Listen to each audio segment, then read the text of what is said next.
നമസ്കാരം. ഹരേ കൃഷ്ണ. ഹരേ ഗുരുവായൂരപ്പ. ഹരേ ഗുരുവായൂരപ്പ. ഒരു പുതിയ വീഡിയോയിലേക്ക് എല്ലാവർക്കും സ്വാഗതം. ഇത്തവണ തിരുമേനിയിൽ നിന്ന് നമുക്ക് അറിയാനുള്ളത്, ഇപ്പോൾ ഈ കഴിഞ്ഞ ദിവസമാണ് പുതിയ മേൽശാന്തി തിരഞ്ഞെടുപ്പ് ഉണ്ടായത്. അപ്പോൾ എല്ലാ 6 മാസം കൂടുമ്പോഴും പുതിയ മേൽശാന്തിയെ തിരഞ്ഞെടുക്കും. നിയുക്ത മേൽശാന്തി ഇവിടെ വരുന്നതായിട്ടും ഒക്കെ നമ്മൾ കാണാറുണ്ട്. അപ്പോൾ എന്താണ് ഇതിൻ്റെ മാനദണ്ഡം? അതുപോലെ തന്നെ ഏതെങ്കിലും പ്രത്യേക ഫാമിലികളോ കുടുംബങ്ങളോ അങ്ങനെയുള്ള ആളുകളാണോ ഇതിൽ വരുന്നത്?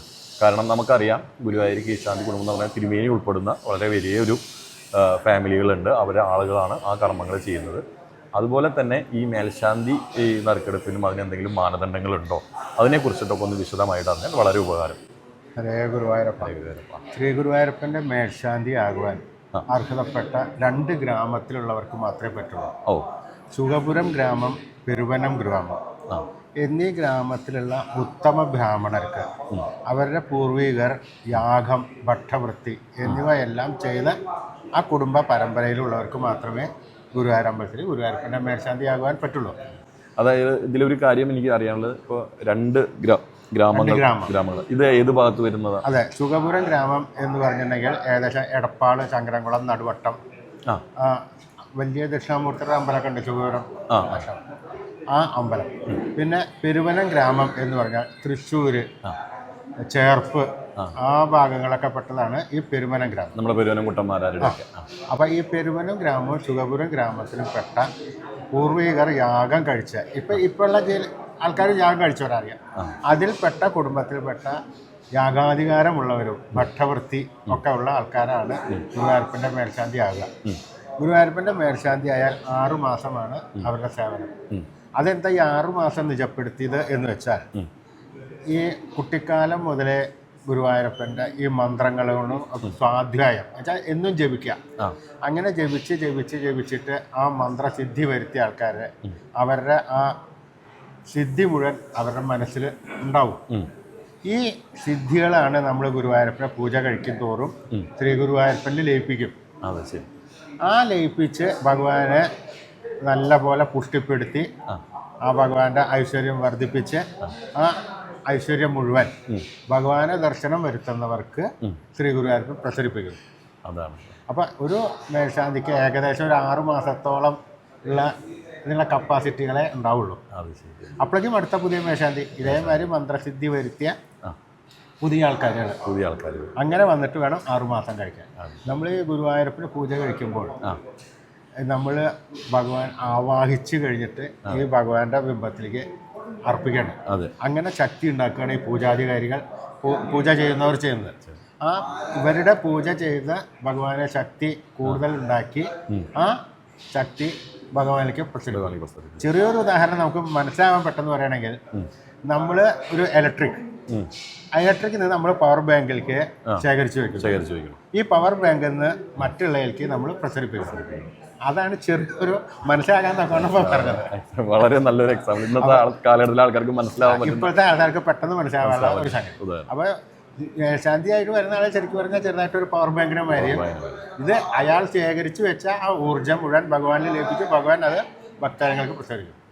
ഈ തൊഴാൻ വന്ന ഭക്തജനങ്ങൾക്ക് മുഴുവൻ ഇതിൻ്റെ ഒരു ഐശ്വര്യം വന്നു കഴിഞ്ഞിട്ട് അവർ ഉദ്ദേശിച്ച സംഗതികളൊക്കെ നടക്കുന്നത് കൊണ്ടും ആണ് പിന്നെയും ശ്രീ ഗുരുവായൂരപ്പൻ്റെ അടുത്തേക്ക് ഭക്തജനങ്ങൾ വരുന്നത്, ഓടി വരുന്നത് അല്ലേ. അപ്പം ഒരു ഭക്തൻ എന്നുള്ള നിലയ്ക്ക് നമ്മൾ ഭക്തിച്ചു കഴിഞ്ഞാൽ ആ ഭഗവാന് അത് കേൾക്കും.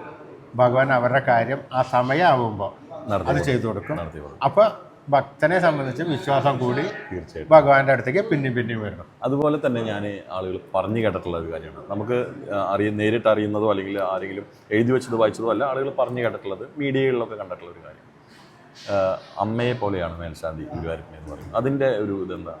ഗുരുവായൂരപ്പനെ ശരിക്കും പറഞ്ഞാൽ ഗുരുവും വായുവാണ് സൃഷ്ടിച്ചത് എങ്കിലും ഈ ഭഗവാന്റെ ഒരു അച്ഛൻ്റെ സ്ഥാനമാണ് തന്ത്രി നമ്പൂതിരിപ്പാടിന് കൊടുക്കുന്നത്. അതെ.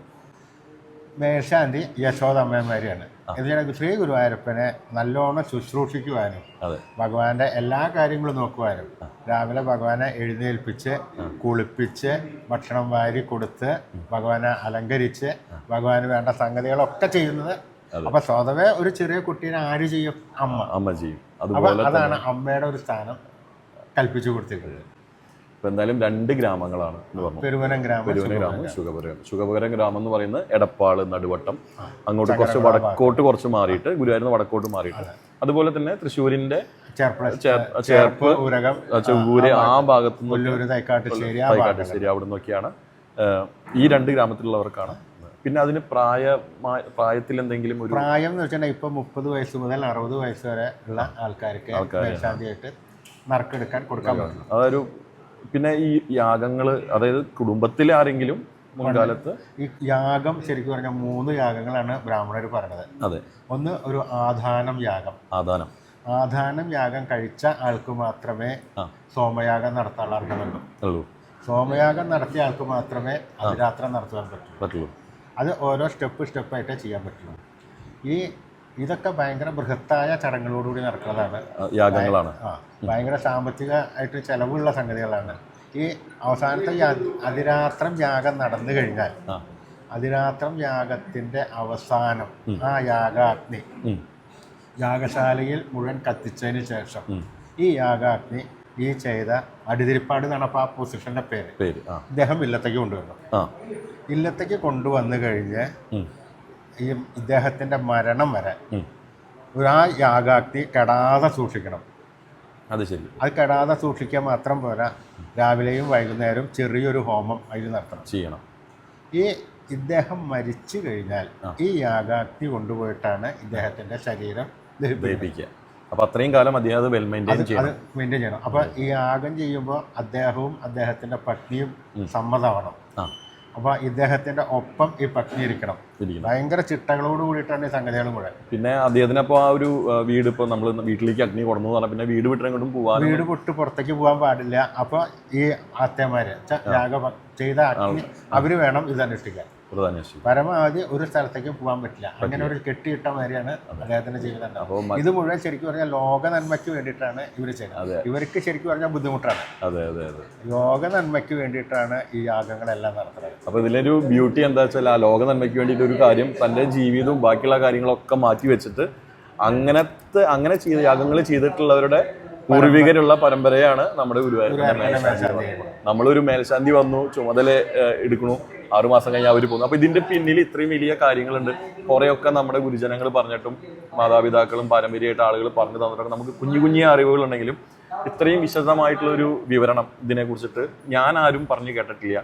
ഇത് വളരെ വലിയ ഒരു അറിവാണ് ആളുകൾക്ക്. പിന്നെ ഈ മേൽശാന്തി ആയി കഴിഞ്ഞു കഴിഞ്ഞാൽ, ഒരു പ്രാവശ്യം മേൽശാന്തി ആയി കഴിഞ്ഞിട്ടുണ്ടെങ്കിൽ ബ്രഹ്മചര്യം ആണ്. മേൽശാന്തി ഗുരുവായൂർ അമ്പലത്തിൽ നിന്ന് പുറത്തു പോകാൻ പാടില്ല.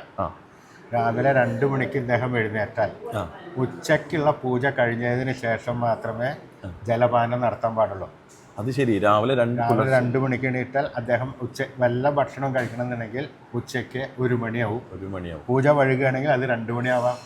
പൂജ കുറച്ച് നേരത്തെ ആണെങ്കിൽ 12 മണിയാവും. ഉമിനീരടക്കം ഇറക്കാൻ പാടില്ല. ചായ, കാപ്പി, മറ്റേതൊന്നും ചെയ്യാൻ പാടില്ല. അപ്പം അത്രയും കൃത്യനിഷ്ഠയോട് കൂടിയിട്ടാണ് ഗുരുവായൂർ അമ്പലത്തിലെ പൂജാധികാരികളെല്ലാം നിശ്ചയിച്ചതും ഇപ്പോഴും അത് അനുഷ്ഠിച്ചു വരുന്നത്.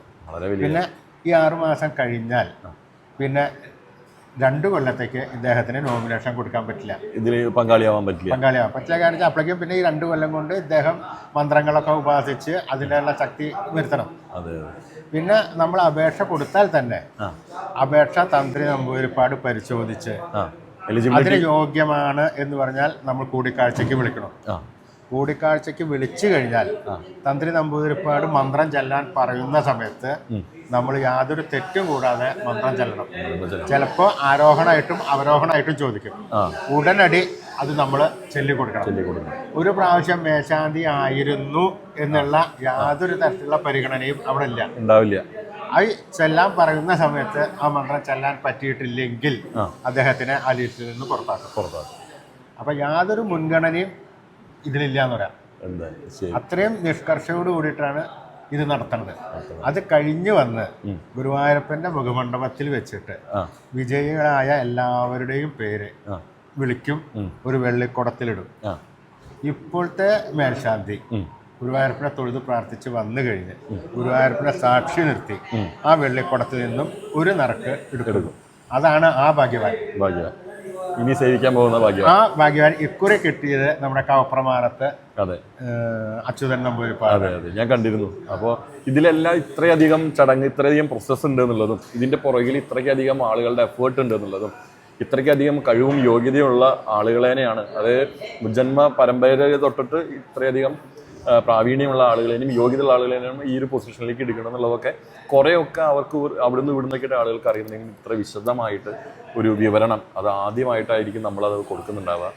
ഒരുപാട് നന്ദി തിരുമേനി. ശ്രീ ഗുരുവായൂരപ്പന്റെ മേൽശാന്തി ആവാൻ ശ്രീ ഗുരുവായൂരപ്പൻ നിശ്ചയിക്കണം, വേറെ ആരും നിശ്ചയിച്ചിട്ട് കാര്യമില്ല. അതെ അതെ, ഭഗവാൻ എപ്പോ വിളിക്കണോ അതെ ആ സമയത്താണ്. നമ്മളിപ്പോ ആ നോമിനേഷൻ കൊടുത്തു, ഇപ്രാവശ്യം കിട്ടിയില്ല എന്ന് വിചാരിച്ച് ചെറിയൊരു സങ്കടമൊക്കെ ഉണ്ടാവും. അപ്പോഴും ഈ കിട്ടാത്ത മേൽശാന്തി ആകാൻ അർഹതപ്പെട്ടവർ വിചാരിക്കുക, എനിക്ക് ഭഗവാന്റെ അടുത്ത് എത്താൻ സമയമായിട്ടുണ്ടാവില്ല, എനിക്ക് ഇനിയും ഭഗവാനെ പറ്റി പഠിക്കാനും ചെല്ലാനും ഉണ്ടാവും. അതുകൊണ്ടായിരിക്കാം ഭഗവാൻ ഇക്കുറി എന്നെ മാറ്റി നിർത്തിയിരിക്കുന്നത്. അതാവും ചിലപ്പോൾ അവരുടെയൊക്കെ മനോഭാവം ഉണ്ടാകാൻ. ഒരുപാട് നന്ദി തിരുമേനി. വളരെ വലിയൊരു ഇൻഫർമേഷനാണ്, ഏവർക്കും ഉപകാരപ്പെടുന്ന, അത് അറിയാൻ സാധിക്കുന്ന ഗുരുവായൂർ അമ്പലത്തിലെയും ഗുരുവായൂരപ്പനെ കുറിച്ച് നമ്മൾ എന്ത് പറഞ്ഞാലും ആളുകൾക്ക് കേൾക്കാൻ 1000 ചെവി മതിയാവില്ല എന്നല്ലേ പറയാം. അപ്പോൾ എന്തായാലും വളരെയധികം സന്തോഷം. പുതിയൊരു information. Thank you so much. Hare Krishna, Hare Guruvayurappa, Hari Om തത്സത്.